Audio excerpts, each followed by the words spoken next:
Hi everybody. Alrighty, so I went to work and got off work.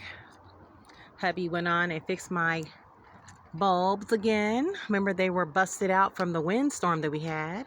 Honestly, I don't know how that happened. That was really weird because these bulbs are really spaced apart, so I don't know how they got broken, which was really weird. It was two broken. One was there and that one.